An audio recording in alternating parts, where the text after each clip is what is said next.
But I really don't have any regrets. I really don't. I've lived exactly how I've wanted to. I've tried my hardest every single time. I didn't win the matches that maybe I should have always won, but I really gave it my all. So that for me is enough.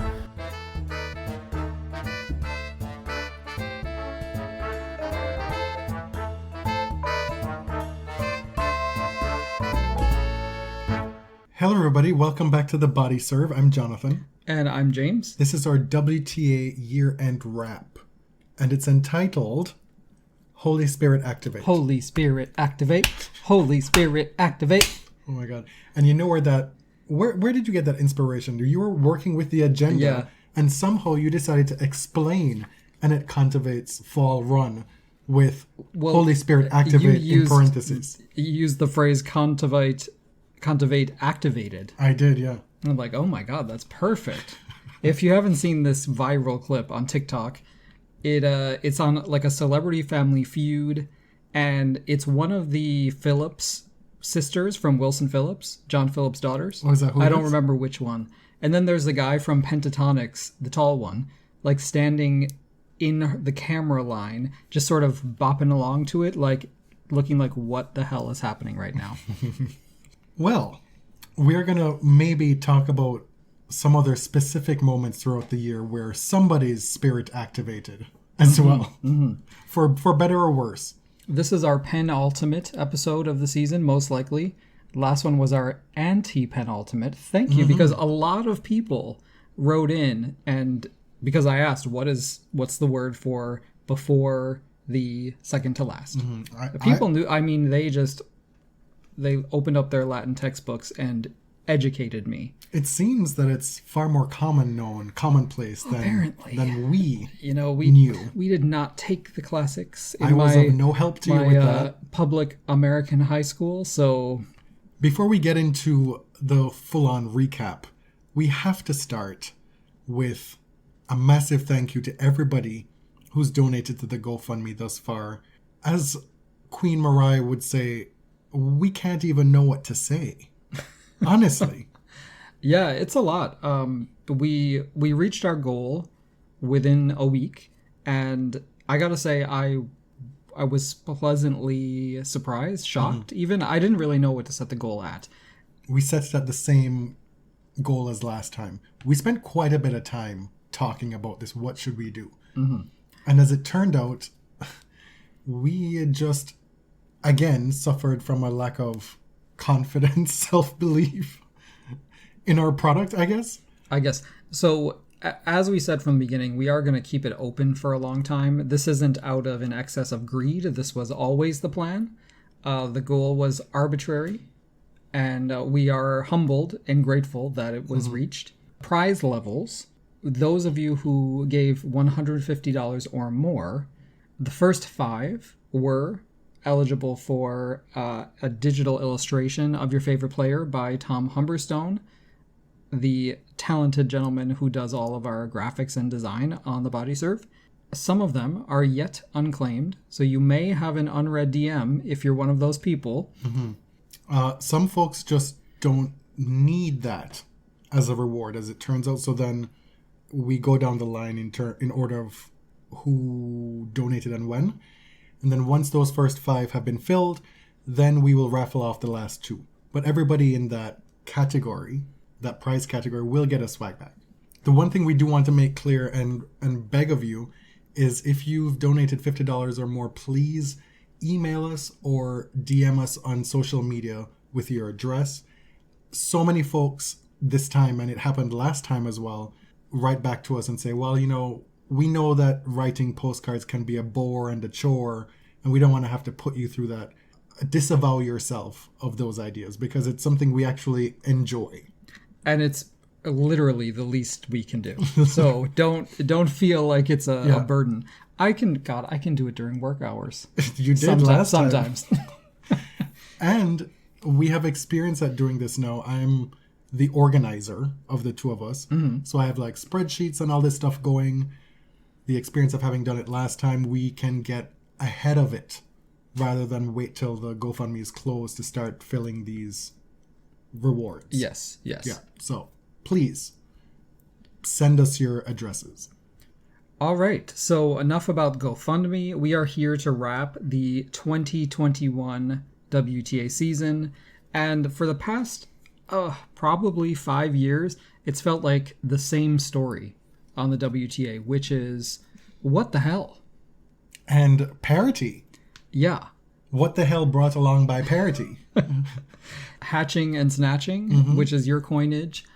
It feels like the WTA is overdue for a correction, for some stability. No. But entropy is the rule. It's this past half decade. It's only going to get worse or better, depending on how you look at it.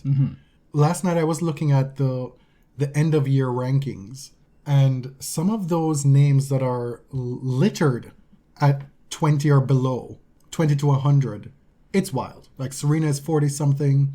You have all these players who are bubbling up, didn't quite explode this year, but are there or thereabouts. And then you have to factor in former Grand Slam champions, factor in the people that we don't even know about yet. The Emma Raducanus, that could be hatching and snatching next year. This thing is going to metastasize. That sounds very sinister.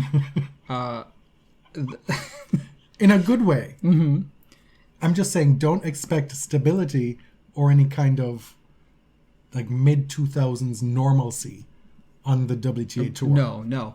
So the story of the year, I think, is that we had a solid number one player who picks her spots, who schedules very meticulously, who luckily, I think, for her and the tour, won a major this year at Wimbledon. But even before winning Wimbledon, you know, her variety and her skills on multiple surfaces were setting her apart as the clear top player of the year. It also enraged the haters. Right. And what Ash Barty did this year was to silence those haters. They can still hate her game, but just be frank about it. You either don't like her or don't like her game. That's it. It's no longer about delegitimizing her position as the number one player in the world. Because she's that. She's earned it. I've got to say that I was quite relieved that she won a second Grand Slam, that it was done at Wimbledon, because Wimbledon has this built-in prestige, whether you feel it's deserved or not, and that she was able to win other big titles, her second Miami title, the tournament in Cincinnati. She made a great case for why she's been at the top for several years now. But at the same time, Sabalenka is someone who was building her success from the beginning of the year. You saw Badosa methodically put together this great season. There were a lot of started from the middle and now we're here stories in this season. Let's take it from the top. Where were we at the start of the 2021 season? We had the Australian Open looming, with a lot of uncertainty as to whether it would happen, what were the conditions under which it would happen if it did. And as it turned out, we got a pretty full WTA season, a full year of tennis. The calendar looked different.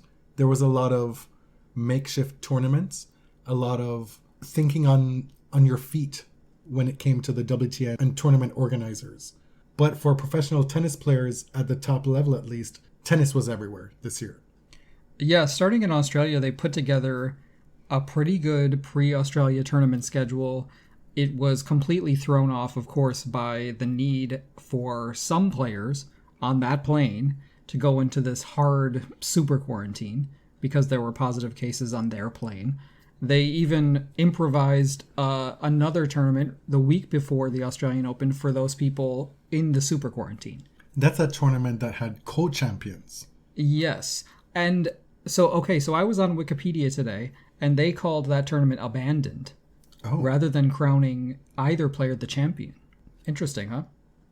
That was, correct me if I'm wrong, that was Ann Lee and Kontaveit, yes. Right? So I don't think either of them actually got credit for a title there.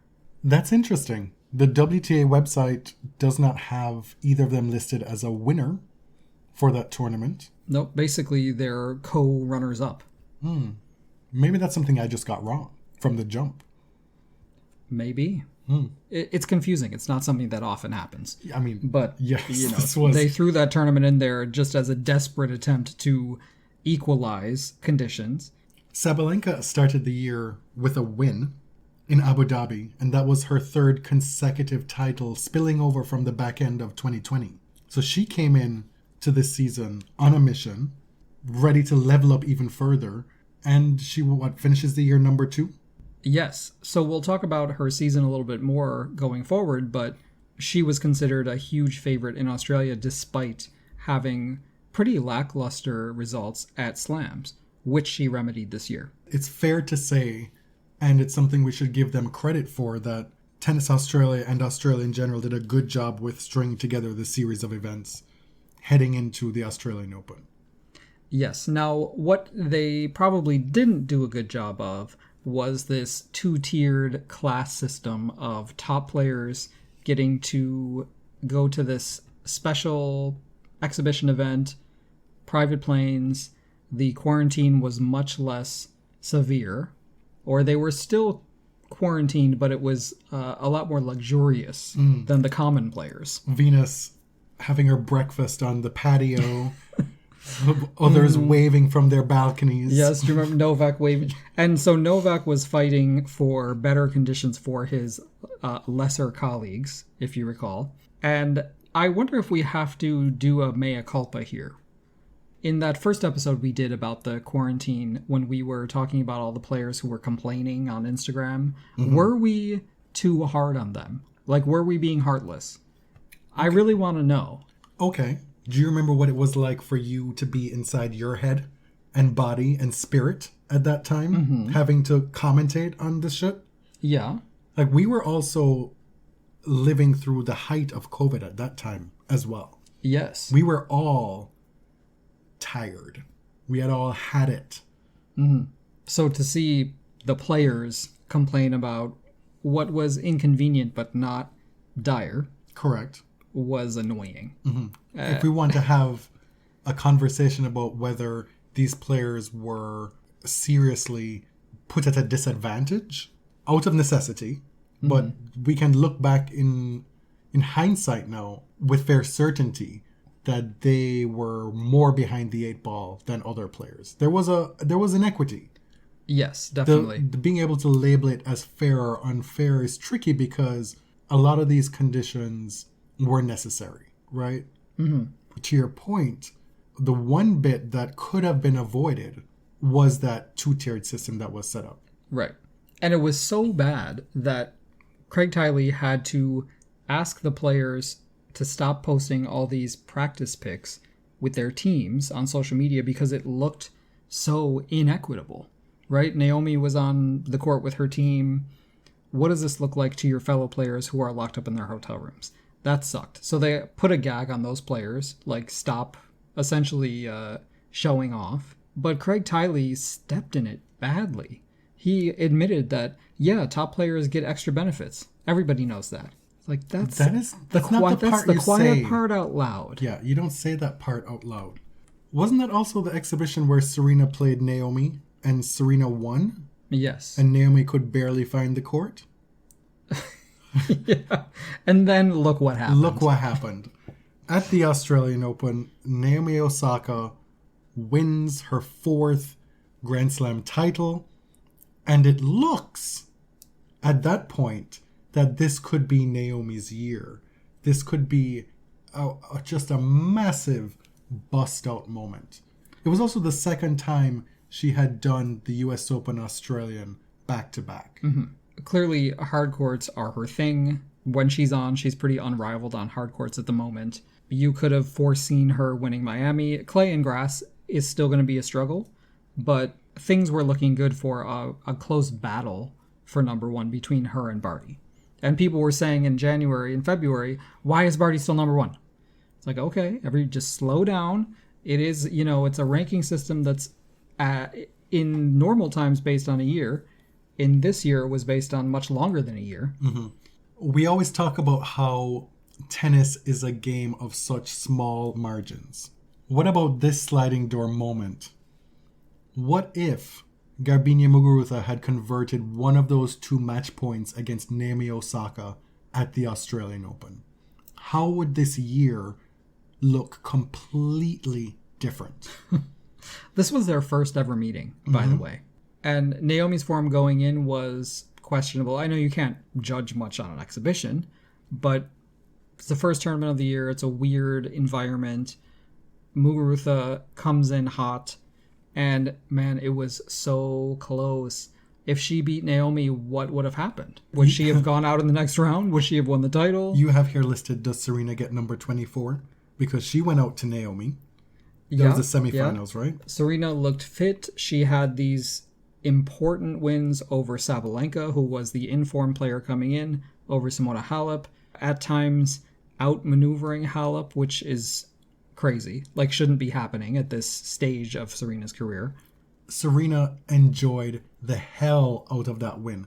Do you remember how loquacious, how effervescent, how giving of herself she was to press after that match? She was beaming from ear to ear, beating Simona Halep on that court. In straight sets. And up against Naomi, it's just, if Naomi's hardcourt game is on, it's Serena is at such a huge disadvantage at this age. She started that match well and had opportunities to put Naomi under the pump. And she did not capitalize on those opportunities, and then that was that.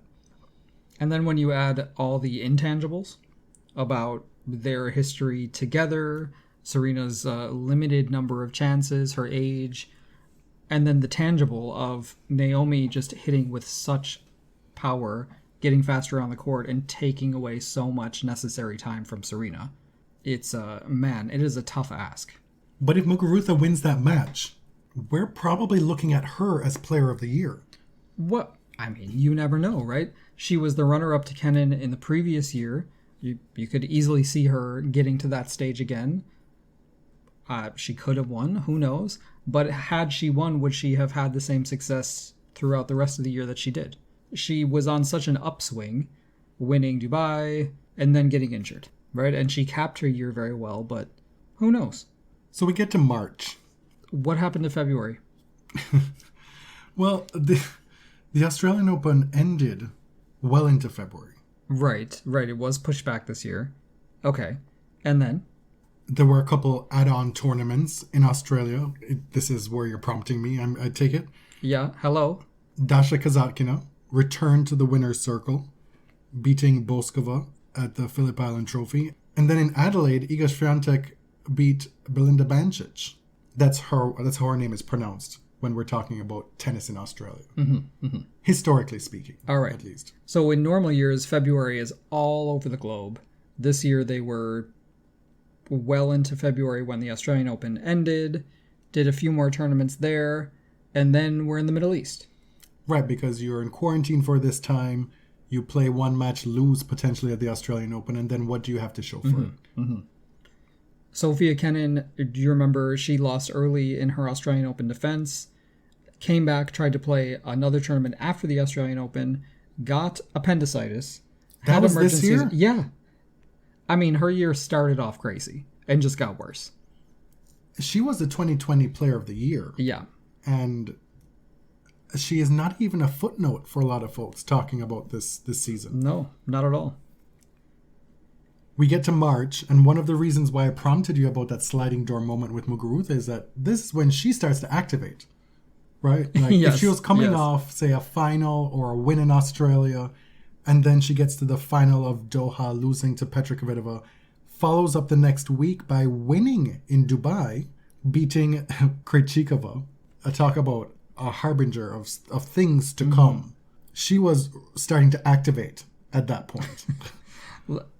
At the risk of overusing that word. But the season is really starting to coalesce for a bunch of players. For Krejcikova, Muguruza, Jabeur, when the early clay season starts, Badosa, like a lot of people were sort of writing the beginning of their stories at the beginning of the year, and it was like all upswing from there. Muguruza, as you said, losing easily to Kvitova in Doha, and then coming back to win the bigger title in Dubai. Did you know that Doha and Dubai switch back and forth Yes. between what's the 1,000 and what's the 500? I didn't know that. I may have known that, but I forgot it. So I relearned it today. Of interest to us at this time of the year were, well, me specific. Well, you had Ann Lee doing well at the start of the year. And then Clara Towson, she wins her first career WTA title. And then toward the middle of the month in Mexico, Leila Annie Fernandez wins the Monterrey Open. I don't think anybody would have seen that happen and then go on to predict, well, yeah, she's going to play for the US Open trophy at the end of the year. And she beat Golubic, who herself put together a great year. It seems like the people who kind of managed to handle all of these different stressors and pressures during pandemic travel, like I don't want to say consistent, because that is maybe a stretch on the WTA these days, but they kind of put together impressive runs throughout the season. Well, maybe not necessarily throughout the entirety of the season, but we definitely saw players play well for certain pockets. There were extended periods of time where various players went on good runs, good extended runs that maybe didn't carry it out throughout the entirety of the season, but we saw it with Muguruza in the spring. We saw it with Kontaveit in the fall. Jabeur really starts to announce herself. At Charleston 1, she reaches the semis. In Charleston 2, she stayed there for 2 weeks because it was so much fun. Runner-up. Then wins her first career title in Birmingham. I'm getting ahead of myself here, but she's someone who's really steadily built her season. But the real stories, like the dominant players of the first half of the season, were Barty and Sabalenka. They're both kind of making that case that they were the number 1 and the number 2 player of the year. Barty winning Miami again. She had won Yarra Valley in Australia. The big clay tournament in Stuttgart. Where she also won doubles. She won singles and doubles in Stuttgart, did Ash Barty. And then in Madrid, which is kind of a different experience on clay, she loses to Sabalenka in the final. In Madrid, Sabalenka actually got their head-to-head to 4-all, which I feel is fitting because they really both performed like the best 2 players of the year, aside from Sabalenka not winning a major. Mm-hmm. You don't seem to agree. Yeah, their rankings are perfectly fine and reflective of a seriously good year, right? I just don't think anybody necessarily ran away with the top player of the year. Mm-hmm. Fair enough. We haven't talked about Jennifer Brady at all either. Jennifer Brady made the final at the Australian Open. And that seems like decades ago at this point, but it came off the back of making the semifinals at the US Open the year prior. Yeah. And going back for a second, I wrote on the agenda that last year's US Open and this year's Australian, we got big babe tennis in the semis. It seemed like almost a return to those glory days, the early 2000s of women's tennis, that like, is this style back? Or are the courts just playing fast? What is going on? But, we get a Serena Naomi semi. We got Brady Osaka in the US Open. Vika Naomi at the US Open final. It really felt like a departure from the past few years of women's tennis, where there was at least 2 or 3 great defensive baseline players. Well, it also wasn't helped by the fact that Simona Halep had a year filled with injury. Mm-hmm. She would be the player to put the wrench in those plans. Right. For all these big bashers. Simona, Kenin. Bianca. Right. Bianca is aggressive, but still not. I wouldn't say she's not like a basher. What's your point? What are you saying? The point is, it was not a harbinger of things to come, because things got real weird after that. Krejcikova winning the French Open, maybe a bit of a normalization at Wimbledon, but again, we did not get super hard hitters at the US Open as well. Okay, Krejcikova won the French Open. This much we know now. She also won doubles at the French Open. She won both. But by that time, she had already won in Strasbourg the week prior to the French Open starting, and she had made the final in Dubai. So by the time we get to the French Open, she hadn't come out of nowhere, and her game had clearly been progressing as a singles player toward the back end of 2020 as well. Yeah, she was no longer seen as the double specialist. I mean, she is one of the great doubles players of her generation. She's no slouch, certainly, but she was never really taken seriously as a singles player until kind of late 2020. I feel like everybody expected Iga Swiatek to win the French Open this year after how she demolished the field in 2020 and how she won on hard court to start the year in Australia, how she won in Rome leading up to the French Open. She was in good form. Yeah, I mean, she double bageled Karolina Pliskova in the Rome final. A few other people in the conversation. Paula Badosa building her clay season extremely well, getting to the semis in Charleston and Madrid, winning Belgrade, and then she reached her first slam quarterfinal at Roland Garros. Coco Gauff had a great clay season. Jabeur had a great clay season leading up to the French. But really, who was going to rival Swiatek as the favorite? Aside from Ash, obviously. Right. The most recent two Roland Garros winners. We have done a disservice to the first few days of this French Open by not mentioning yet how all hell broke loose when Naomi Osaka announced that she would not be doing press at this tournament. Yeah, we actually did 2 episodes on it. Do you remember that? It was the first time that we had ever recorded 4 episodes during a Grand Slam. Mm-hmm. And I don't think we should rehash all of it here, but the Cliff's Notes is that Naomi announced prior to the tournament that she wasn't going to be doing press conferences during the French Open for mental health reasons. It was a pretty unilateral decision. You know, it wasn't some great PR strategy. She hadn't consulted with the WTA. It was just an announcement on her social media that, hey, I'm taking myself out of press for this tournament. It's a lot. And man, the blowback was immediate and immense. Do you remember how swiftly all 4 Grand Slams and the ITF gathered together to gather her? Oh, yeah. It was quite the statement, and even listed what the potential fines and discipline would be if she carried out her little plan.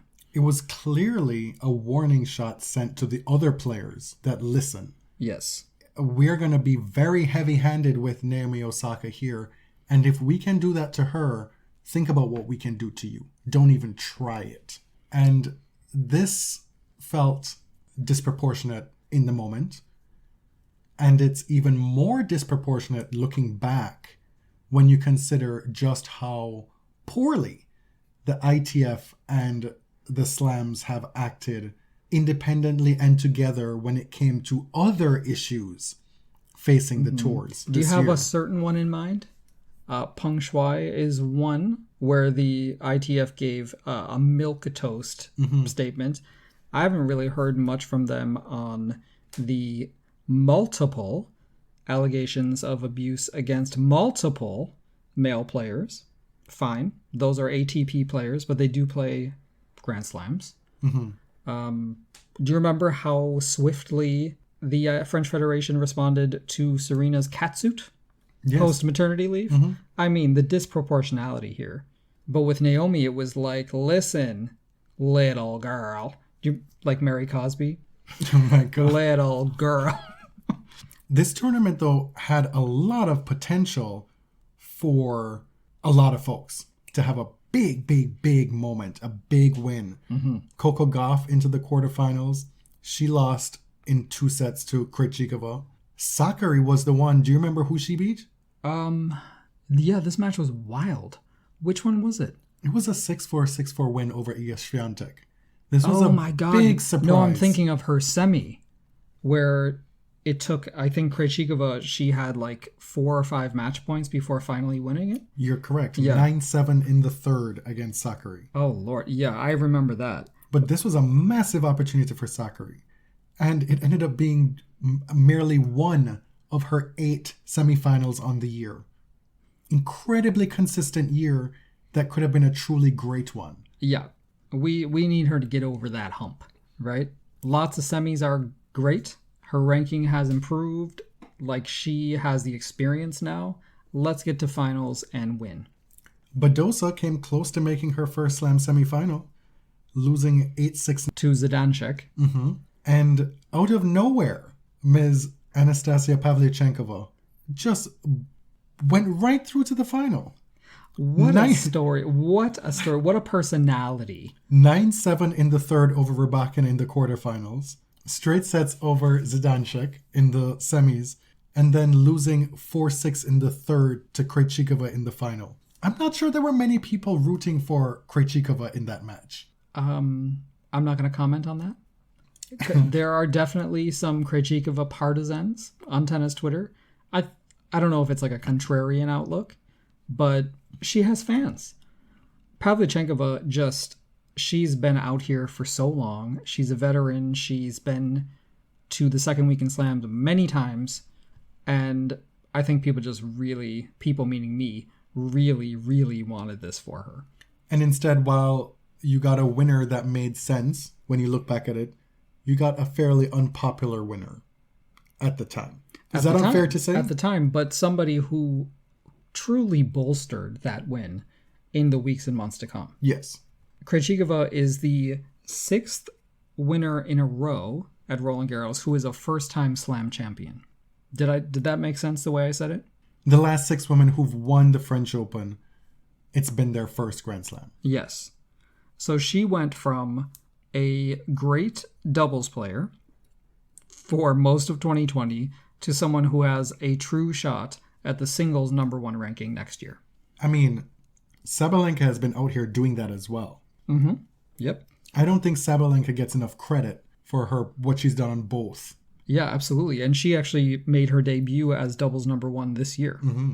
You want to just add in a little remember when moment at this point? Because we're going to do a bunch of remember whens at the end of the episode. And a very big one happened at the French Open. Yes. We didn't actually tell the end of the Naomi story. We kind of just moved on. She pulled out of the tournament. Yes. She withdrew, but her statement and the tennis world's response to it set off a firestorm on the level that rarely happens outside of the tennis world, right? It was a cultural touchstone at that rarely time. happens outside of Serena Williams. Seriously. And so, one, it made clear that Naomi had been elevated into a completely different cultural stratosphere. And one of the fallouts from that was all these tennis locals came out of the woodwork. Right. You just get a lot of people, celebrities who do not watch tennis, and it's fine. Like, you're allowed to comment on things. This one watches tennis because we're told she goes to Wimbledon every year. Every year. Cheaty. Yes, Jamila Jamil doing her best Tahani impression in real life. It turns out that they're pretty similar. Said, boycott the French Open. And then when confronted, like, hello, what are you talking about? She was like, listen, I know my tennis. I go to Wimbledon every year. She has this uncanny ability to make herself even more unrelatable and posh when she's trying to do the opposite. I love it. Like, I'm not even hating on her. It was just so entertaining to me. Mm-hmm. And I am grateful for her for that. Yeah, so Naomi said that she was going to be taking some time off from tennis, and we did not see her at Wimbledon. No, we saw her Netflix documentary over the summer, but nary did we see a Naomi Osaka for the rest of the year. She did play a few more tournaments. Of course, she played the Tokyo Olympics. She lit the torch. She lost to the eventual runner-up Vondrousova, played Cincinnati, won a match, and then lost to Leylah Fernandez in the third round at the U.S. Open. And that was curtains for her That was on all she 2021. wrote. I mean, Naomi was already playing a very sparing calendar over the last 2 years, which is part of the reason that she wasn't number 1, right? When people were complaining about who the actual number 1 was, Naomi played almost no tournaments in 2020. Mm-hmm. But, I mean, we know what happened, but it's just still so jarring that a year that started with such promise, backing up the promise of her fall hardcourt season last year, ended in such calamity. Yeah. And, I don't know, just ended in, I guess, confusion. Like, her fans don't really know what's next. I mean, I expect she'll be back, but when she said, I need a break from tennis, she was serious. clearly. It also gave rise to this new level of dialogue in tennis regarding mental health. So, in a way, a lot of folks benefited from what Naomi went through this year while she just had to suffer. Right. And we saw Simone Biles go through a similar thing at the Olympics. But we're getting ahead of ourselves here. French Open is done. Krejcikova wins both the singles and doubles titles there. Now we're in the grass season. Ons Jabeur wins her first title. And we saw some real throwbacks. Kerber, Konta, Ostapenko, all winning lead-up grass titles. This was a big one for Angelique Kerber because her career looked to be in trouble before she completely resuscitated it with this title and continued good play throughout the rest of the year. Konta was once a mainstay in that British grass season. She's won many titles in her career there, or made finals there, but she kind of came out of nowhere as well. Kerber was the one who really backed it up, and getting into the latter stages of Wimbledon, people were thinking, well, wow, she's really going to win this again, isn't she? And she was close. She lost to Barty in the semifinals. Ayla Tomljanovic made the quarterfinals at Wimbledon, and she was the one who beat Emma Raducanu. Somehow, this kind of gets lost in the recounting of the year. That Emma Raducanu didn't come out of complete left field at the US Open.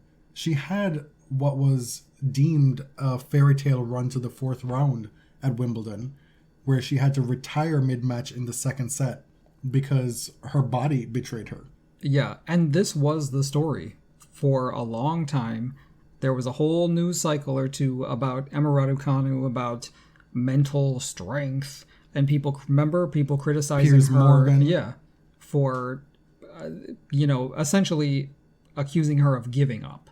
And I mean, man, did she turn that argument on its ass at the US Open? Ash Barty's run to the title, she started with a 3-set win over Carla Suarez Navarro, who returned to tour after beating cancer to have one final swan song before she retired. She beat Blinkova in the second round, Siniakova in the third, French Open champ Krejcikova in the fourth, Tomljanovic in the quarterfinals, Angelique Kerber in the semis, and then Karolina Pliskova in a 3-set final. Yeah. So this was also Karolina Pliskova's real resurgence at the top of the game. She, in the spring, she lost to Jessie Pegula 3 tournaments in a row, drew her 3 tournaments in a row, lost them, lost to her a 4th time. She lost to Gasanova at the beginning of the season, and we were kind of haters about the coaching partnership, and I will say we probably sprinkled that in a few too many times, trying to maybe blame part of it on you-know-who. Well, the point was, isn't it only fair that if somebody's trying to take as much credit as they can for somebody's success when they themselves are not actually on court, then that should be flipped on them when the losses come. Yeah, and I mean, if you are going to write a book after this partnership, we should have at least held your feet to the fire during the partnership. Correct? That final at Wimbledon, Ash Barty beating Pliskova in 3 sets, a lot was on the line for both players. Indeed, I think Ash had some haters to silence. She certainly wanted to shrug off that one slam wonder thing, solidify the number 1 ranking. Ash may not have been thinking about any of these things. The people who follow tennis think about these things. I think she just wants to do a good job and win tennis matches. And then go home and play with her dogs. Right. Get engaged to Gary. Play some golf. Watch some cricket. At that semifinal stage, Barty against Kerber, do you remember how crazy it was thinking that it wasn't unrealistic that Angelique Kerber could win this tournament? Pretty much out of nowhere. Oh, yeah. Yeah, yeah. How did this happen? She wins a grass lead-up tournament, and then now, all of a sudden, she is the one in these semifinals with the most experience, with the game that's tried and true and tested on grass. And Ash Barty is able to navigate that match, get to the final. Pliskova turns back Sabalenka 3 sets in the semifinals. Another close miss for Sabalenka. after losing to Serena at the Australian Open. Like she was there all year. Yeah. This was her first Slam semi, and then she reached her second Slam semi at the US Open this year. That was a great sign for her. Because for a while she was batting up the girls on the smaller levels, right? Oh, yeah. And could not advance past the third or fourth round at a Grand Slam. This, although she didn't achieve the ultimate Grand Slam success this season, and she had many instances where, as we say in Jamaica, her head take her. Like in crucial moments in a match, she reverted to the Sabalenka method. I'm drawing on the Kaminsky method here. Oh, yeah. Reverted to the Sabalenka method of just what it looks like to the outsider, brainlessly bashing the ball miles out of the court. Yeah. She has certainly improved in this area, but she could still use a bit more of a plan B, maybe a plan C sometimes. But remember, Sabalenka is even younger than Badosa. She's only 23. Badosa is 24. Like, these women are still at the beginning of their careers, if their bodies allow them to play this long. That's normal these days.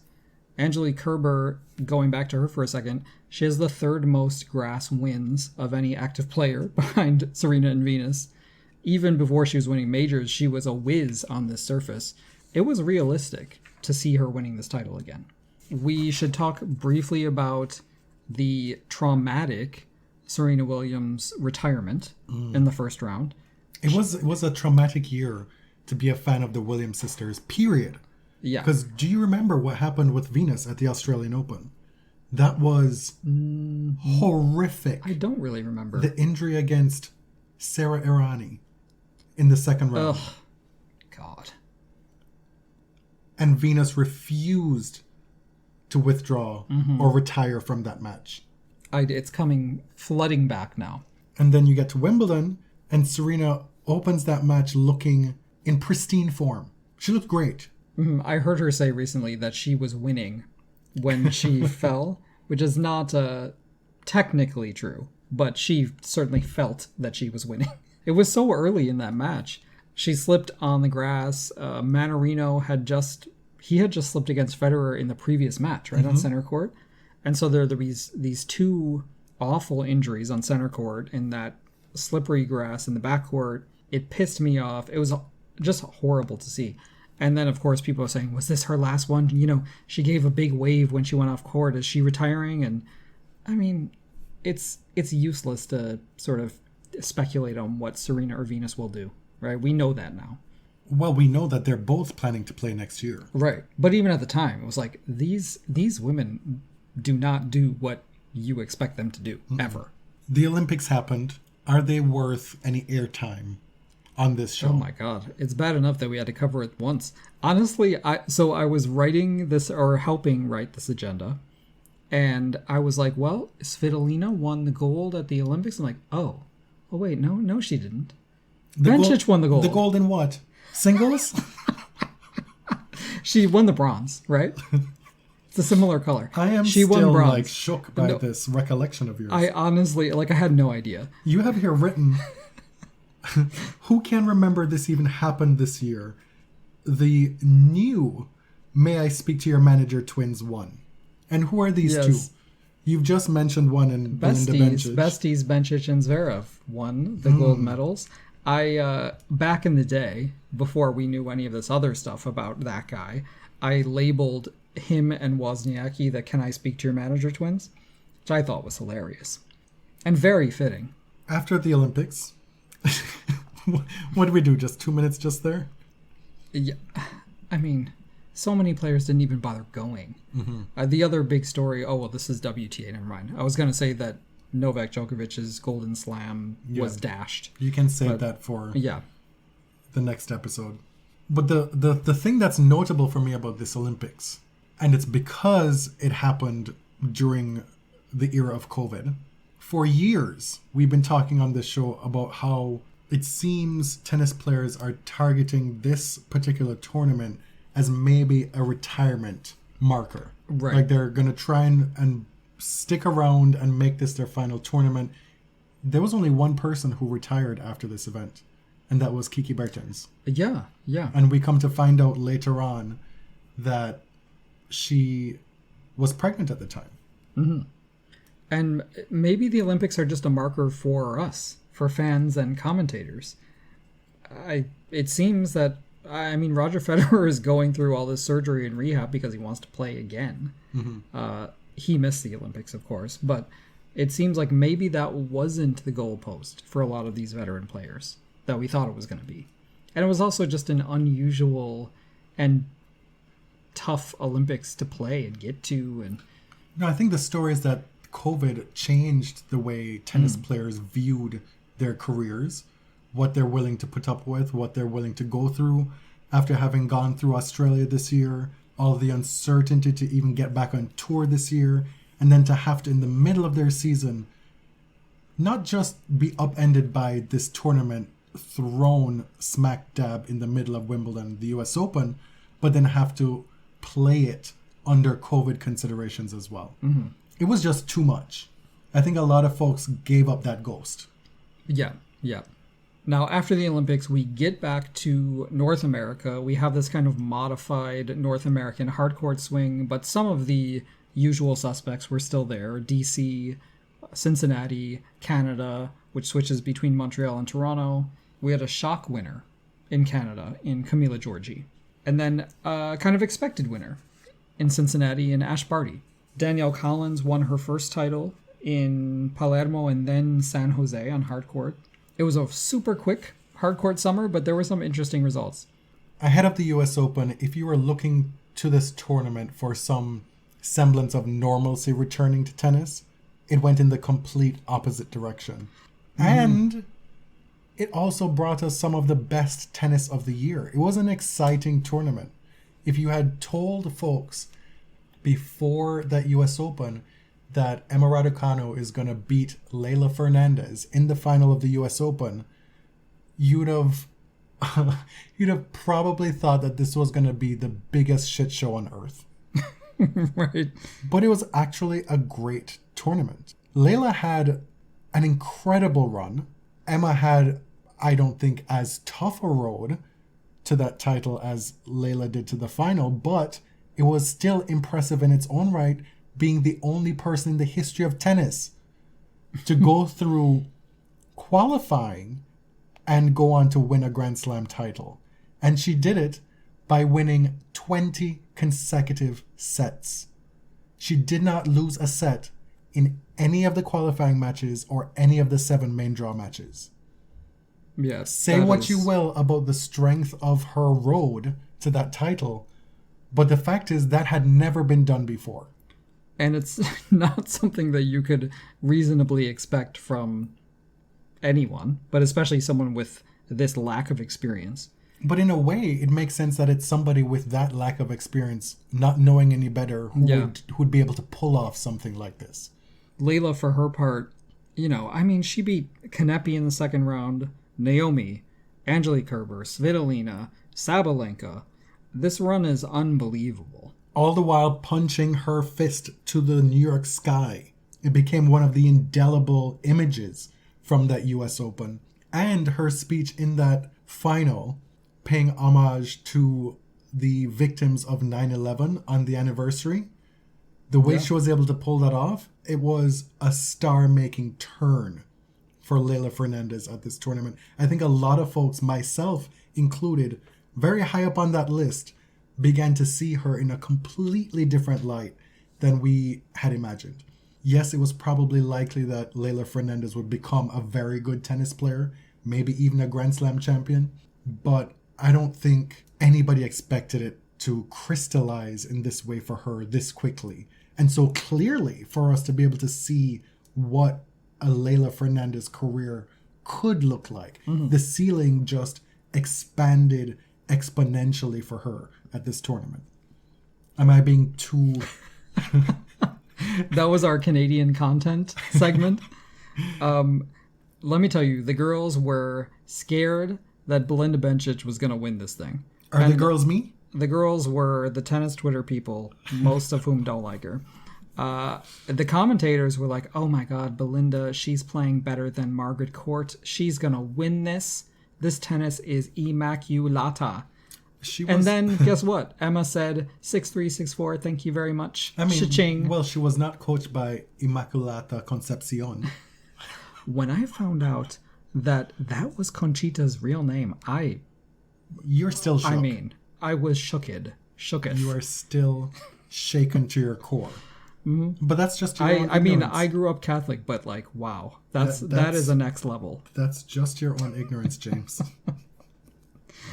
Ash Barty loses to Shelby Rogers in round 3, pieces out for the rest of the season. Thought it was a cute bookend that Barty actually beat Rogers in the first major of the season and then lost to her in the final major of the season. They also played a lot this year. Yes. There were a lot of matchups that happened quite often this year, and I think one of the reasons for that was because of COVID, these players were in the same area for long stretches of time.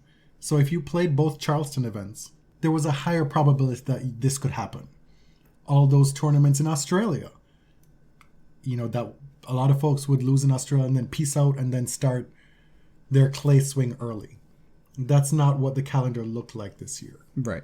Quarterfinals at the US Open, Sabalenka, you mentioned she made the semis. She takes out Krejcikova. So Krejcikova she's not following up with massive wins, but she's not also following up with duds. Well, she beat Muguruza in the previous round, but she got hexed. Remember? Very, very unprofessional. She got an earful from Miss Garbinier before winning that match. She has a lot of eyes on her next year, not because of the great season that she's had, Barbora Krejcikova, but because of the manner in which she's won and played some of these matches this year. With added visibility comes greater scrutiny. And so some of the Bush League stuff that you Did may you have... just paraphrase Spider-Man? I've never seen Spider-Man. With great power comes great responsibility. I've never seen Spider-Man. You know this. It's a pretty famous phrase. Okay. But yeah, people were chattering after the French Open final, but it got louder. All eyes will be on her for other reasons next year. That's all we're going to say about that. I know a lot of folks want to draw this out of us. This year it's been mentioned ad nauseum. Yes, the G-manship word. The G-manship. Yeah, I didn't want to say. I censored it. Let's just say it's Tsitsipassian. What? Wow. You know that is a trigger. That's a trigger for It's people. Stefantonian. Oh my god. Raducanu was the one who turned back Belinda Bencic. Mm-hmm. And then at this point, when you get to the semifinals, the bettors, the odds makers, it was all about Maria Sakkari and Aryna Sabalenka. That's what made sense at that time. Of course. I mean, Sabalenka is the number 2 seed. She is the favorite to win her first major here. And Layla said no. That first set, Layla refused to go away. After the first few games, the commentators, I'm not going to lie, even myself, watching that match were like, what is the path forward here? Right. How does this happen? It's like she could legit get blown off the court here. Can we see some way for this to happen for her? And Layla found that way. She found the magic, as Gladys Knight did. And so both underdogs made the final. And Emma Raducanu fairly matter-of-factly 6-4, 6-3 to win that title. Now that sets her up for a whole lot of money, a whole lot of scrutiny, and possibly a whole lot of hurt going forward. Yeah, the expectations are obviously sky high. And at the end of this Grand Slam season, it's hard to know what to predict next year. So we won't. I think we can speed through the fall season, kind of like the end of high school history every year. You know, we got through World War II, but the Cold War, we flew through it. I did not have that same high school experience as you did. We never got to the end of the textbook. Never. No, we spent too much time on the freaking gold standard. That was so boring. Anyway. Also, we just covered this. Yes. You know, Badosa wins Indian Wells. Kontaveit goes on this almighty run. Holy Spirit, activate. Well, you referenced this earlier, but you came up with the Holy Spirit activate in response to my little note here that said a truly ungodly run she went on to qualify for the WTA finals. Oh, and you called it wow. We're a team. That's why we're a team. The WTA finals, a huge success in Mexico. Muguruza winning, Kontaveit the runner-up. Massive success. So much so that we want to go next year. I honestly if it's hope there, it's still there. I really want to go. And do you remember when Ash Barty's coach, Craig Tizer? Craig Tizer. Why are there two Z's if it's Tizer? I don't know why it's spelt the way it's spelt. Do you remember how he went off on how poor a decision it was to host this event in Mexico? So they're using crappy balls. It's going to be too heavy. They should never play in these conditions at the end of the season. And look what happened. The conditions were actually pretty conducive to some good tennis. It was the tennis equivalent of him giving a press conference outside of the Four Seasons tire shop or whatever that Rudy Giuliani did. Statistics. Who had the most titles this year in singles? Yeah, this isn't a quiz. No, it's not. Yeah. I'm just giving you a prompt. Ash Barty, 5 titles. The most overall titles is Krejcikova with 9. Mm-hmm. Winning a slam and also winning the Olympics and the WTA finals in doubles. Yeah. And also winning a slam in doubles too. Right. 17 players won their first singles titles. Would you care to name a few? You're putting me under the pump now? Oh, well, I'll name a few. Towson. Yes. Ann Lee. Yes. Danielle Collins. Ons Jabeur. Some big, exciting players, right? Won their first titles this year. Danielle Collins, notable in that she's been so present in our mind's eye for a long time that it was kind of surprising that she hadn't won. That was the one where she looked at the calendar last year and said, I'm going to play in the south of Italy. I want to go there for a nice little vacation too. And she mixed business with pleasure. And oh, what a moment it was for her. Right. I mentioned earlier that Sabalenka reached her career high in both singles and doubles. In singles, she's number 2. In doubles, she reached number 1. She won another slam with Elisa Mertens. Let's get to this player of the year business. Okay. Because I know you think it's Ash. Sure. So I think the player of the year, Ash Barty is the clear best player. But for that, second and third slot, there are a lot of contenders. I don't think she's the clear player of the year. Okay. And I'll tell you why. It's been a mission of this podcast, even though we fail to talk about doubles as much as we should. We think, unlike, who is it, Riley Opelka? Who is it that thinks doubles is shit? Mixed doubles. Mixed doubles, He does like mixed doubles. We think that doubles is an important part of tennis. Mm-hmm. And so given that she had such a great year in singles and to do what she did in doubles as well, I don't think it's crazy to make the case that Barbora Krejcikova was the best women's tennis player this year. Okay. So taken together. The best all-around player? Probably. But the singles player of the year is Ash Barty. Okay.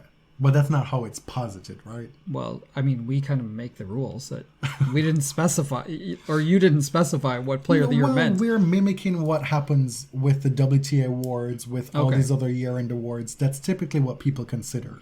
And when you're talking about GOATs, doubles is sometimes something that will put a candidate over the edge. Right, so Martina's double success, Serena's double success, that sometimes tips them over. Do they get the credit for their doubles, though, that 14-0? I don't know. I really don't think so. I feel like it's an underreported part of their career, because it's truly remarkable. It is, yeah. So the other candidates, to me, Krejcikova, obviously, but there's also Muguruza, Sabalenka, Kontaveit, and I'm mentioning people who didn't win singles majors. You are. Right. Raducanu's not a contender, just because she won one tournament and it happened to be a pretty big one. Osaka's not a contender just because she barely played the season. From listener Parker Elliott, he asked this question and gave us the answer as well. It was a little bit of trivia for us to intertwine in this episode. Which 2021 major singles finalist finished the year ranked lowest? Well, we know the answer. Right. And I mean, I did look it up because I just wanted to be totally sure. Mm-hmm. Not that I don't trust you, Parker. We got a fact check. He has your name in his name. Yeah. Elliot, your fake name. It's not actually my name. No. I do like when people refer to me as that, even though my name isn't you my get Twitter. called Elliot all the time. Little do they know that you only picked that handle because you liked Elliot Yamin from American Idol. I know. And E.T., the character Elliot from E.T. You always told me it was about It was Elliot both. Yamin. It was both. You were just shook by his rendition of A Song for You. Yeah. And I just like the name. Okay. Anyway, you know how people mess up my name at work? What did they say? I mean, my name is right there. Jamie? Roger. Oh. This is my last name. But people call you Roger as your first name. Yeah, but sometimes people say like Jason. I mean, I swear they only glance. Jason Roger? Anyway, to answer Parker's question, or bit of trivia, Jenny Brady is the lowest ranked Grand Slam finalist of this year at number 25. This is very sad to me because I want to see her succeed, but injury really wrecked her year. She finished one spot behind who could have been the answer to this question, Leylah Fernandez at number 25. But you look at their year in rank and it's two different perspectives. Leylah on the clear upswing and Jennifer not really as good a year as you could have foreseen. Right. And in fact, you foresaw it because she was one of your breakout picks. Oh, well, we'll get to that. I thought was a pretty obvious pick. I thought you were going the easy route, and then it actually didn't work out. Oh, well, fuck my drag. I just mentioned rankings. Where are we with, let's start with the top 10 at the end of the year. Do you want to go through the whole thing?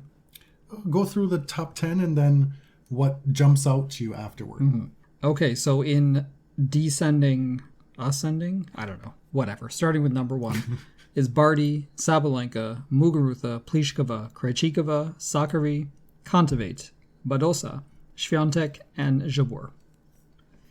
So we see a real absence of vets we could normally rely on, right? Halep, Kvitova, some of the mainstays of the top of the game over the past decade, really. Pliskova exited the top 10 for 1 week? And said, not today, Satan. Jesse Pegula, get out of my way. But look, this top 10 is fairly reflective of who the top 10 players of the year were. It finally is, right? The rankings are starting to normalize after the COVID adjustments. No, but even taking that into account on a normal year, I don't think you'd have as a reflective top 10 as we do here. I think it's a pretty good top 10 for what we witnessed in 2021. Because look at the recent champs who are not in the top 10. Kenin and Osaka are at 12 and 13. Naomi would be there had she played her tournaments of course. this year. But Simona Halep at 20, she won Wimbledon in 2019. That was only 2 years ago. Svitolina, who is always there or thereabouts, at number 15. I guess that's a pretty depressed year for her, ranking-wise. Right. Oh, sure, there's another veteran who is always in the top 10, sometimes the top 5. Angelique Kerber back up to number 16. Big second half of the year for her. Kvitova at 17. Jessie Pegula, great year for her. Finishing at number 18, a career high. Emma Raducanu at 19. Simona Halep, who's already back in training, she's at number 20. And then Coco Gauff. What do you think? This was a question that folks wondered about a lot this year. With all the attention that Coco Gauff has gotten in her career, with the success that she's had in early rounds at slams as a 15-year-old, as a 16-year-old. Now she's about to turn 18 next year, and she's up to number 22, a career high of 19 she's reached. But there have been a few players, not just American players, but also younger players who've kind of eclipsed her a little bit in terms of like the bigger success. Sure. And I hope, because I'm a fan of Coco, I like that, we've seen a very steady improvement. She made her top 30 debut, her top 20 debut this year. She had a very good clay season. She made a major final in doubles at the US Open. I think she's building a career for longevity. I really do. Victoria Azarenka salvaged her year, a year that was wrecked by injury as well, by making the final at Indian Wells, playing that almighty 3-set final against Badosa. She was the U.S. Open runner-up, a little more than a year ago. Shelby Rogers up to a career high at number 40. Number 41, Serena Williams. Number 44, career high, Clara Towson. Not yet 19, Bianca Andreescu at 46, one spot ahead of one of your breakout players, Ann Lee. Right. The women's top 50 is actually crazy. It is. If one of the top 50 won the Australian Open, nobody would be surprised. Marta Kostyuk threatening to hatch and then snatch at number 50. We flew by Camila Giorgi, the Canada champion, Vondrousova, the runner-up at the Olympics, Cerebos Tormo, who made all this noise on clay. It's unbelievable the depth that we're seeing right now. Madison Keys is ranked 56th. Sloane Stephens is ranked 64th. Donna Vekic, 67. Caroline Garcia, 74. Anisimova, 78. There's just no shortage of players to cause all manner of trouble in the early rounds of these tournaments next year. It's going to be a mess. Yeah. I'm really looking forward to next season. I think it's going to be a great WTA season. There's so many players who are poised to make real strides. I'm rooting for Serena, Coco, Naomi, Jen Brady. I didn't realize Jen was up there for you. She is, because I like her game. And this is not a comprehensive list, so please don't at me. Those are just some players off the top of my head that I'm wishing good things for. That was such an unforced error because it's not even a preview. I know. Episode. I know. You just gave ammunition. I felt that we needed to end that segment somehow, so that's how I did it. Remember when? This is my favorite. I'm so excited about this. You asked on our Twitter today for not readers, we don't write, listeners, to submit their remember when moments. Just something funny or wacky that happened. Weird moments of the year. And you all are so smart and are in our heads, because a lot of the ones you mentioned were ones that we already had written down to talk about. We were hoping to get stuff covered from y'all that we missed. Because every year we do this episode and there's so much to fit into an hour and a half, and we miss stuff. And we will miss stuff on this episode, but this was a safeguard. And y'all gave us some stuff that we probably would not have remembered to put on this episode. Did you have the mouse on here? I did not. How could we forget the mouse? Putintseva's mouse. Child is no longer a child. Child is a mouse. I did not know that reference until you made me watch that movie, by the way. That's from The Witches with Angelica Love Houston. it. It was one of my favorite movies as a kid. Okay, remember when? Way back in February, Naomi Osaka turned to Jennifer Brady and said, do you prefer Jenny or Jennifer? And she said, Jenny. She said, I'd like to congrat Jennifer. This is a Naomiism. She did not do this on purpose, right? She's not a calculating person. The mouse thing. Well, we were in the midst of the highest of drama, right? With this forced quarantine thing, with the super quarantiners in conditions that they were not happy with. And Putintseva is the one who had the realest gripe of all of them. Who was Badosa's little friend? Who was on those IG lives? Kostyuk. Badosa and Kostyuk set up their own little Fox News studio to decry the hardships. And meanwhile, Putintseva is dodging vermin left, right, and center, right. Following her to different rooms. This thing was legit her pet at that point.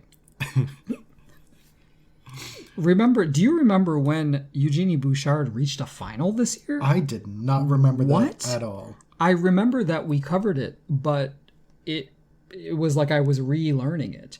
She reached a final in February in Zapopa, losing to Cerebos Tormo. And then toward the end of the year, she was commentating on Canadian TV. She had surgery. She was injured. Yeah. Do you remember when Venus Williams sauntered over to the chair umpire. She had gotten a time violation because she was tossing the ball too much and catching it. And she said, "I can't control God. Talk to him." And she pointed skyward. And then toward Jehovah. That strut. That Oh my don't God. fuck with me strut. No, she stuck her butt out. And she, stomped across the court with her fingers still raised. She stomped that clay yard. It was, Venus wasn't necessarily right in that moment, but it didn't matter. Right. It's funny because I think most of the time she's complaining, she is right. Because she doesn't complain to umps very often. She's had many, many iconic moments with fellow players. With Streetsova, with Vinci, when Vinci cursed at her and said, "What the fuck? Do you want a fucking coffee or something? or a tea?"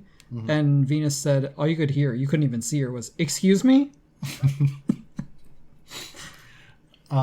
She had that famous moment when she was, 18 at Wimbledon, when she went up to the chair umpire and said, "He can see it, she can see it, everybody can see it, but you can't see it."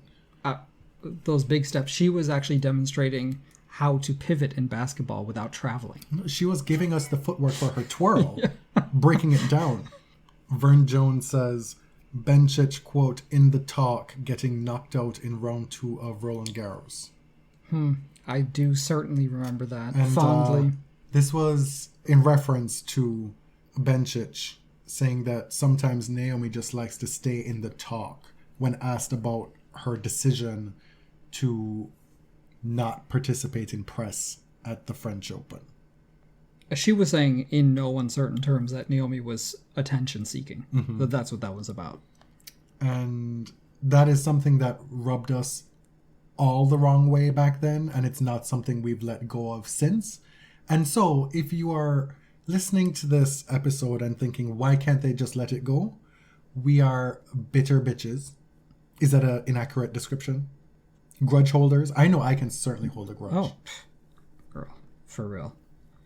MCHL86 dropped this nugget that I absolutely love. Was this the year that Kenin announced her Motorola partnership with a picture of her holding a Motorola phone, but the tweet said sent from iPhone? I think it was this year. She had a number of very strange, very awkward product partnerships on her social media this year. And that took the cake. A very popular response was the Tomljanovic-Ostapenko drama, dramaticking at Wimbledon. Oh, yes. Yeah, that was a big row. Cornet bashing the French Federation for changing the date of Roland Garros. All I can hear is that moment, unrelated to this, where she's like, "What? What? No, are you... Oh. You got... What?" We named an episode after her. I forgot what it was called, but it was her like, "Well, you didn't hear this from me" moment. Less humorously, let's remember Sloane Stephens had some great slam stories this season. At Roland Garros, she beat Carla Suarez, Pliskova, and Muchova. At the U.S. Open, she was drawn against her fellow Black American women, beating Madison in the first round, then beating Coco Gauff. So she had some big heartbreaks after those big wins, but Sloane showed some great poise, great form. Loved to see that from her this year. This after the tough start to her year when she lost family members due to COVID and went through a long stretch of not winning very much and was able to get back on track toward the end of the year. We cannot wrap this episode without talking about the Diana Yastremska sex scandal saga. It had everything. It was the story that kept on giving. It started as a doping scandal, and then it became a sex scandal. This woman is remarkable. Truly. She contains multitudes. Sometimes it's just 2 parts, 1 black, 1 white. 1 ebony, 1 ivory. Wow. Okay, that's not something that I would get away with saying personally, so I'll let you Diana, early in the season, tested positive for mysterolone, which is a banned substance. She was provisionally suspended, but in her boldness, got on the plane to Australia and said, you know what, this shit is under appeal, and if it gets overturned, I am going to play. I'll be there, whether you want me there or not. She appealed several times to various sporting bodies, got denied several times, and finally, the independent tribunal... We got this heavily redacted document. Yeah. That... I don't know how much detail she went into to tell them what went where and how much. I think and it in was... what volume. But... Oh, my Lord. It was a remarkable... Fix it, Jesus. It was a remarkable document to read. Mm-hmm. Oh, or attempt to decipher. We already have an E for explicit rating on the podcast, yes. right? Mm-hmm. So the short story is that she claims, and this was accepted by the independent tribunal, that she received mysterolone through one or more acts of sexual intercourse. Or, I don't know exactly how, but they bought it. And it was at such a low volume, I guess, that it was determined that she was not guilty of purposely using this drug to enhance her athletic performance. And we want to be very clear, we are not sex shaming. No, it was just, you gotta have a little fun every once in a while. Mm-hmm. Diana does too, clearly. If you were a 20-year-old multi-hundred-thousandaire, at least, at this point, traversing the globe with... And, you're hot. A very fit body, running in the circles of other very well-fit people, I'm just saying, if this is how she contracted this banned substance, I'm glad it got overturned. Mm-hmm. If the story is true, good for her. And, she risked a lot of embarrassment by using that as her story. So good on her. Still haven't forgot about the blackface thing. But. Quickly, every year on this episode, it's a chance for us to reflect on the stupid predictions that we make at the start of the year. Every year, we pick players that we think could break through in the upcoming season. In the last couple seasons, we've been breaking it down into 3 categories, where each of us will pick a player ranked number 1 to 50, one from 51 to 100, and then one outside the top 100 as a player who could break out. We each picked 3 players to varying degrees of success. Mm-hmm. Okay, let's start with mine. In the top 50 category, I picked Danielle Collins. Won her first title. And her second title. Mm-hmm. So I think that actually ended up pretty well. In the 51 to 100, I picked Ann Lee, which at the time was a very easy pick because she had just had that success in Australia. And it took her a while to kind of prove me right. Mm-hmm. But still an outstanding pick. She improved her ranking from 97 to 47. Mm-hmm. She had, a bit of mixed results throughout the year, but she ended the season Came on as, strong. Yes, the champion in Tenerife and a quarterfinalist in Courmayeur. And then Renata Zarazua was my 100-plus choice, just because I like her. She's still ranked 134, so this was maybe not my best pick. Ranked 1 to 50, I picked Jen Brady, and it looked good after making the final of the Australian Open, but injury had other ideas for her and me this season. 51 to 100, Leylah Fernandez. Oh, well, look at you. But this was not a controversial pick at the time. It's just that I don't think folks, myself included, expected all this to happen. Right. You win a tournament in the first half of the year. Makes sense. There were high expectations, but she overperformed. You played well again in Mexico. Makes sense.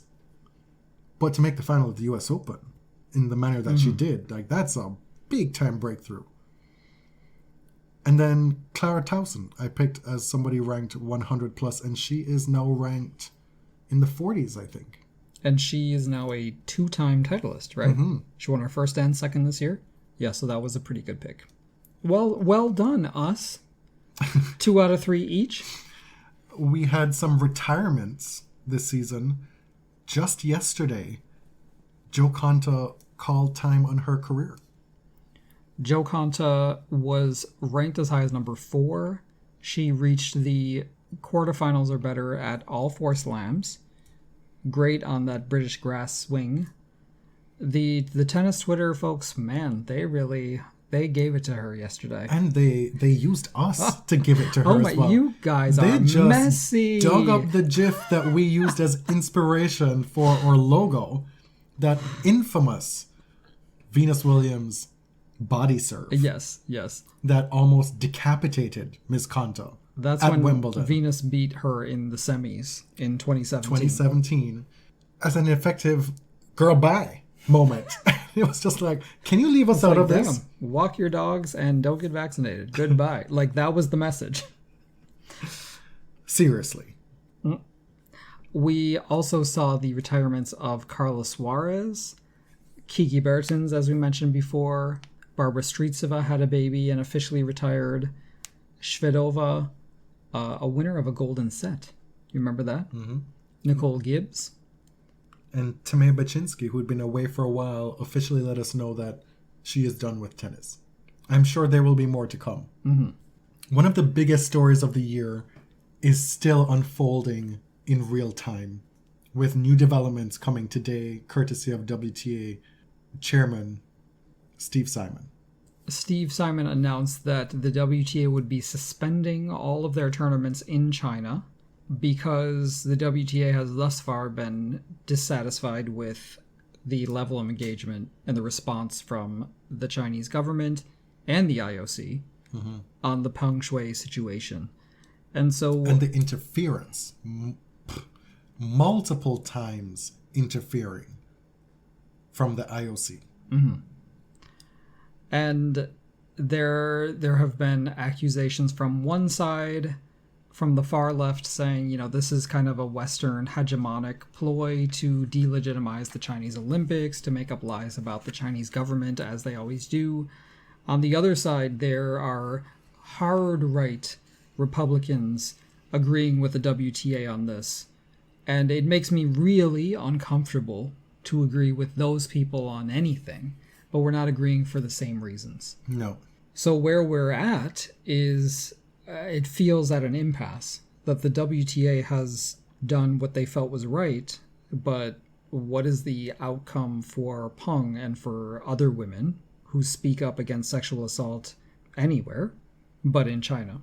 The last time we spoke about this issue on this show, on the last episode, the first interference from the IOC had just happened. And that felt incredibly dispiriting. It felt like the wind had just been taken out of the momentum that had been building, that in this one moment, this one action of complicity by the IOC in lockstep with the Chinese government, the full weight of those two entities came to bear. Right. And effectively put this issue to bed. Right. It seemed like there was very little for the rest of us to do now that the IOC had acted in that way. And so at that point, it felt like the only thing that could be done was for the WTA to double down and Steve Simon to double down on what they had promised, and then hope for intervention and help from outside governments. Will athletes follow through on their promises to boycott the Olympics? Because the only reason the IOC is involved here is so that they can carry on with their Olympics as planned, uninterrupted. That's the only reason they're here. Can I just say it is very wild to see the left, the capital L left, side with the International Olympic Committee and take them at their word on this? It's very strange. Who are these It's people disorienting. specifically? It's the Twitter left. Like what kind of stuff have you seen? Well, just saying that, the IOC president has met with her and they had a quote-unquote live interview, so we should just believe it. I'm like, what? These are like communists and far left folks saying we should just believe the Olympics. There's this weird dissonance going on. The Olympics has a centuries-long record of being a bad actor, an extremely the worst actor. Yeah, and a lot of the criticism of the Olympics would come from the left normally. So it's weird to see this shift. I don't know. The IOC, for their part, has said that they are committing to holding a personal meeting with Peng in January, and that they do share many of the same concerns as the WTA, but they're trying to engage in what they call quiet diplomacy. If they were truly concerned about what's going on, then they'd be transparent about it. We'd be able to see actual video of what's going on instead of acting like an accomplice, really. Right, but the International Olympic Committee, compared to the Chinese government, probably has very little real power in this situation. They have the Olympics. Right, but they also have whatever the government is going to give them with Peng. Like, they're not going to pull the Olympics, you know? But this is their leverage. If they were truly concerned, this is probably the biggest leverage that any entity has against the Chinese government currently. But instead, they've just decided to do the PR work of China. Right. It's quite cynical because the IOC probably realizes either there's not a story here, or if there is a story, nothing's going to happen. So let's just smooth this over as well as we can. I don't even think they're thinking that deeply about it. Their bottom line has always been dollars. They've sent Dick Pound out to go out on TV and talk about this issue when he doesn't know anything about what's going on. He doesn't seem to even know what sport Peng Shuai plays. No. The IOC repeatedly just regurgitates this nonsense about sport needs to be free from politics. And that alone makes me discredit everything that they say and stand for. Like, it's all just complete bullshit. Anyway, the ATP, in response to what happened with the WTA and Steve Simon saying that they're going to suspend tournaments in China, they issued a statement, if you can call it that. Gaudenzi says, quote, "The situation involving Peng Shuai continues to raise serious concerns within and beyond our sport. The response to those concerns has so far fallen short. We again urge for a line of open direct communication between the player and the WTA in order to establish a clearer picture of her situation. We know that sport can have a positive influence on society and generally believe that having a global presence gives us the best chance of creating opportunity and making an impact. We will continue to consult with our members and monitor any developments as the issue evolves."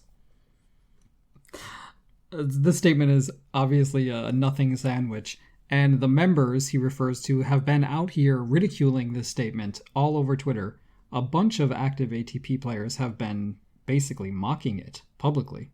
That second paragraph talking about how sport can have a positive influence on society and having a global presence. He's essentially saying we want to stay in China. Yes, that means we're going to have a bigger impact playing wherever we want to.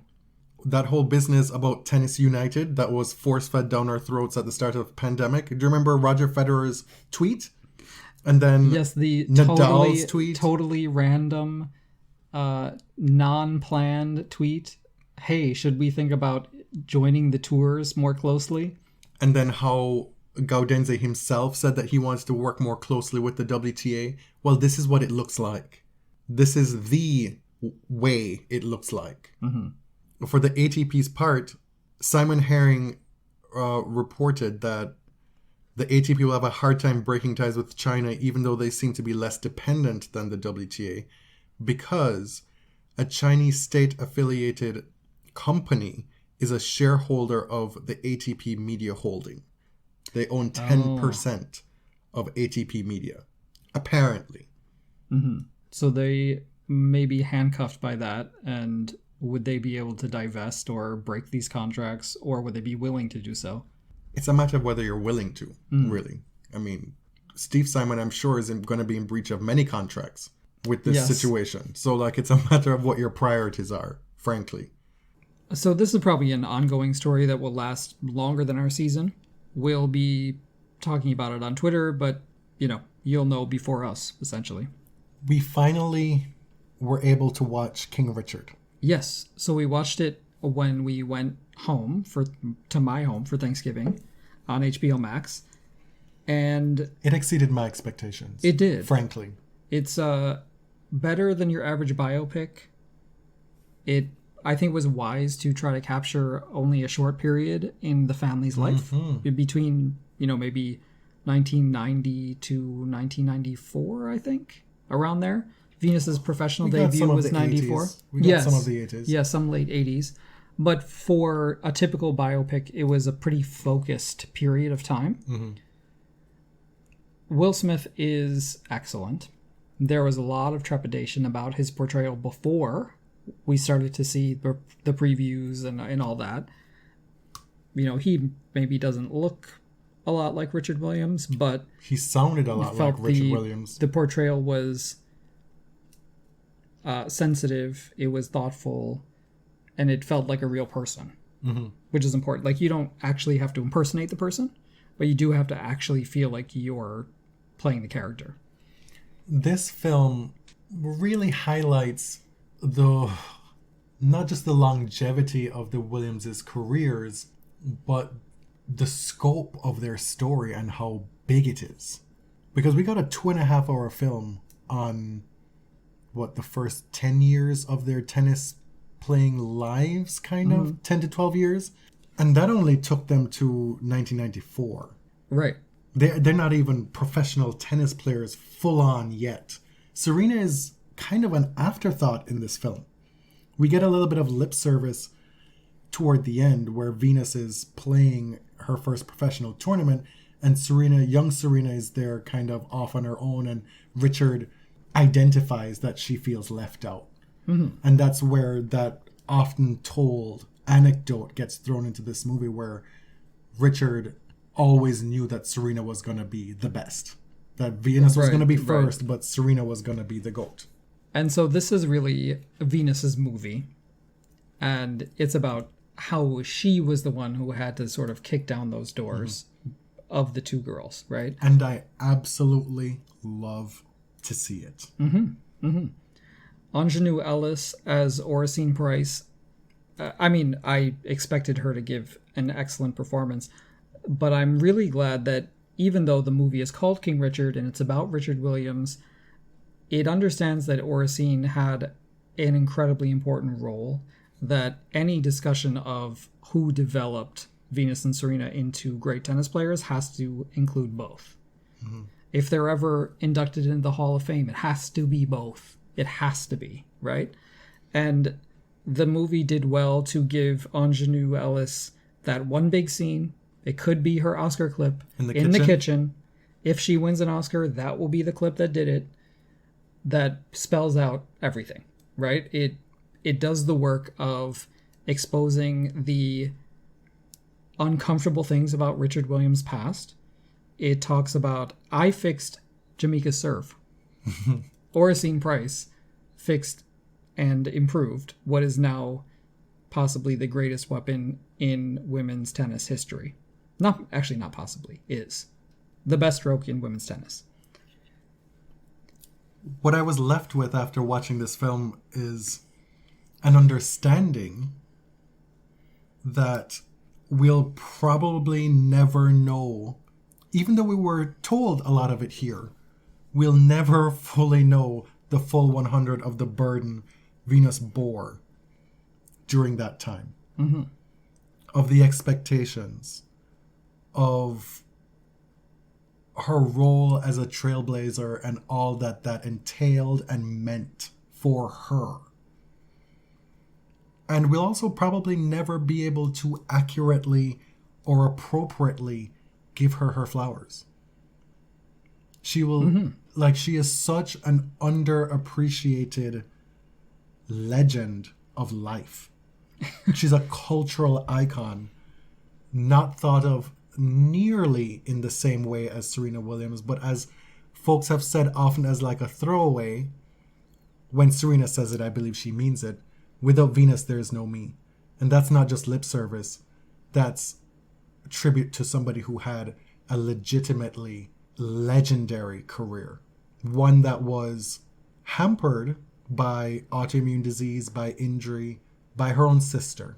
Mm-hmm.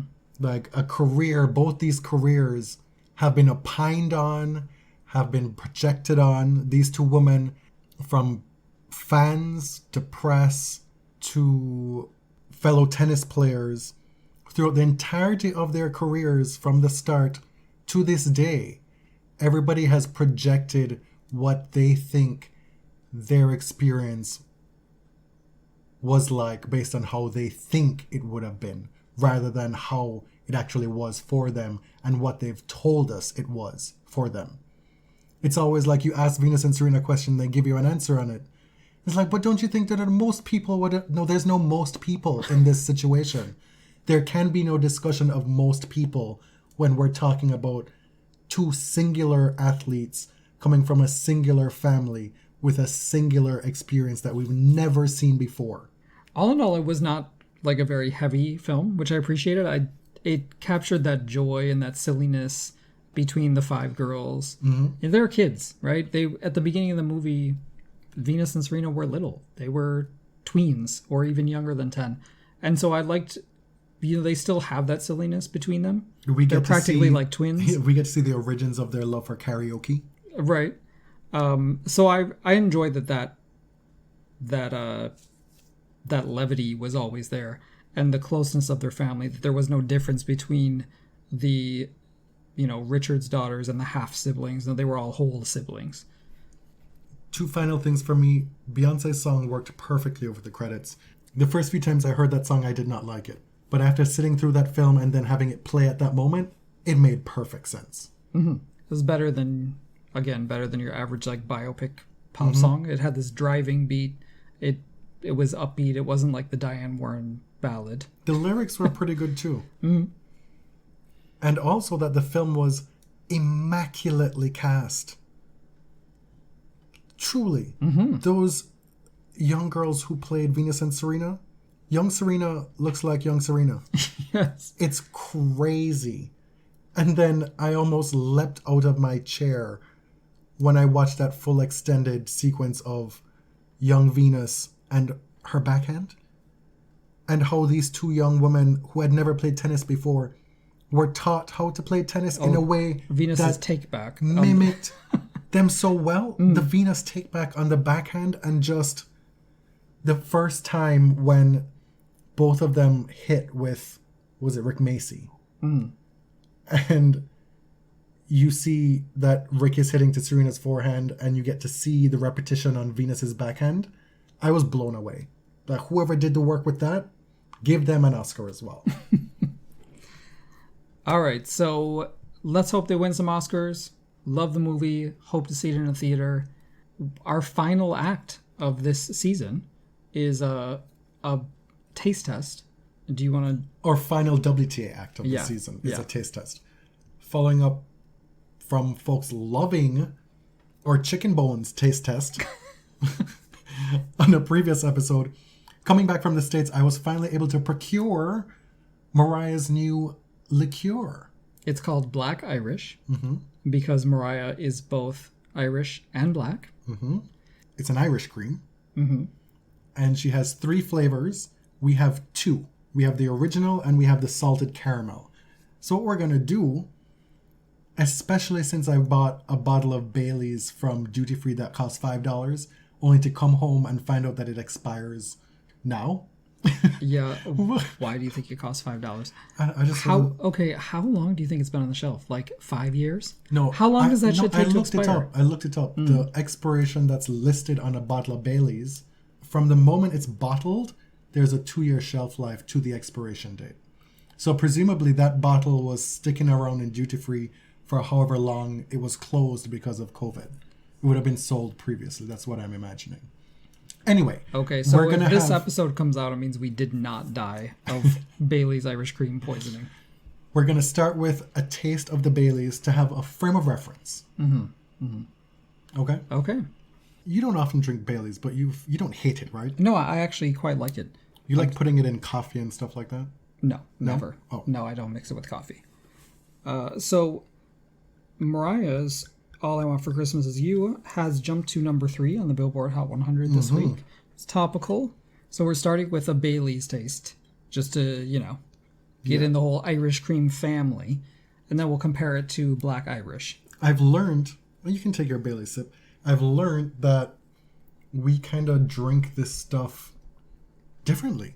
Like, I'm totally fine with drinking room temperature Irish cream. That's disgusting. Do you take your milk out of the fridge and leave it there for an hour? It's not so it's the room same. temperature? There's no alcohol in milk. It's still milk. I was on a real White Russian kick for a long time. I used to drink that all the time. Not anymore. When's the last time you had a Bailey's? Probably a couple of years, right? Yes. I forgot. Like, it's actually stronger tasting than I remember. Yeah. Like, you can actually taste the whiskey. It's 17%. It's good. It gives a certain thing that nothing else can give, you know? Fabulous. Nice job, Ireland. So you do like Bailey's. Okay. Okay, so that's the Baileys. Let's describe this bottling a little bit, because if you did not know that this was a Mariah thing, it'd be easy to miss it. Yeah, you actually wouldn't know.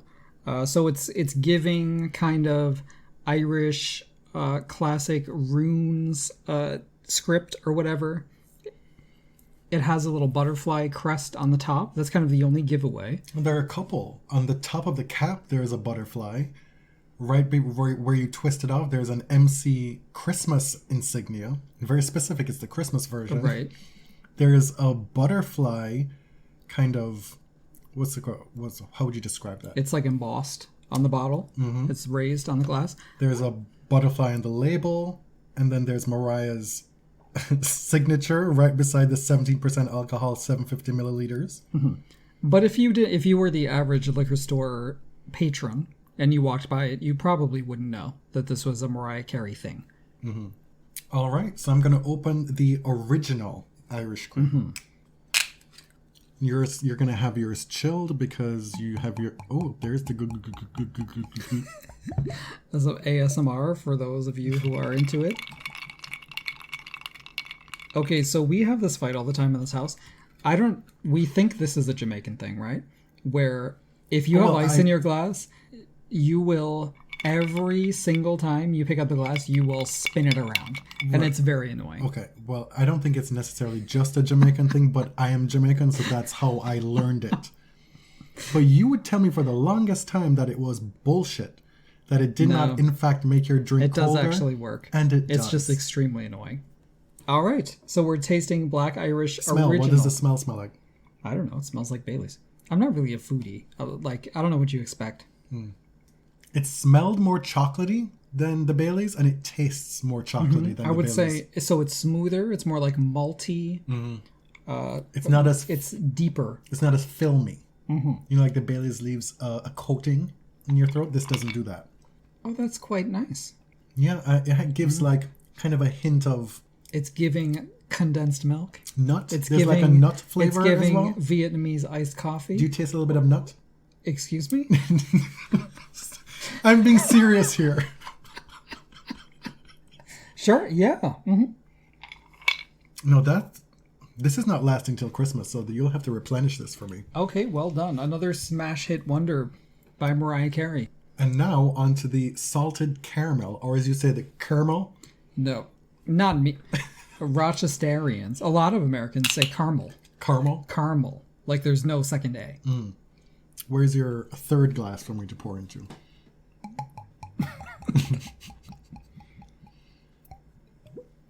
Are you supposed to shake it? I don't know. Oh. Well. I'm very into this. Like this has Bailey's beat for me. Love me a salted caramel too. Okay. Ready? Smells absolutely like caramel. It smells salted and it smells like caramel. You know what?